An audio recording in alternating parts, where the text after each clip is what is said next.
Avec ses réserves de gaz estimées à presque 500 milliards de mètres cubes, le gisement du champ Grande Tortue Ameyim, dit GTA, devrait faire de la Mauritanie le quatrième pays du continent africain à disposer des plus grandes réserves gazières.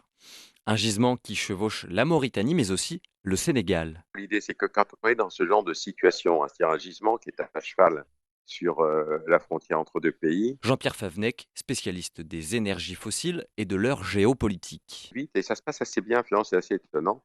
On fait du 50-50 au départ. Donc, je pense que pour le moment, c'est du 50-50. Ce qui est prévu, par exemple, c'est que BP mette à disposition à la fois du Sénégal et de la Mauritanie 300 millions de mètres cubes de gaz qui vont servir au Sénégal à faire alimenter une centrale électrique du côté de Saint-Louis. Et même si le groupe pétrolier BP, British Petroleum, a investi dans le projet, le Sénégal s'est aussi beaucoup endetté dans la perspective de l'arrivée de cette manne gazière et semble plus pressé d'obtenir une date de mise en exploitation.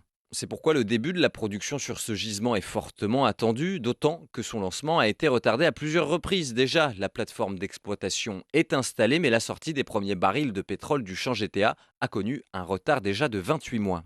Et un nouveau report a été annoncé ce vendredi 19 janvier à l'issue d'une réunion de travail entre la Mauritanie et le Sénégal.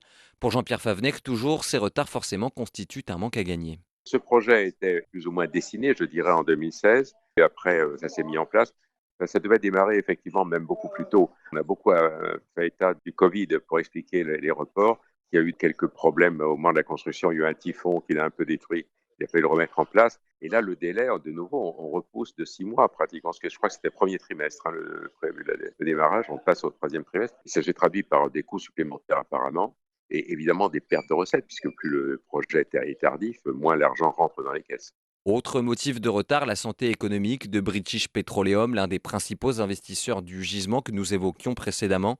Le groupe a enregistré 4,4 milliards de dollars de pertes au premier semestre 2020, de quoi retarder évidemment le lancement de la production. Un retard qui devrait néanmoins permettre à la Mauritanie d'augmenter la participation de ses entreprises et de sa main-d'œuvre pour l'exploitation du gisement GTA.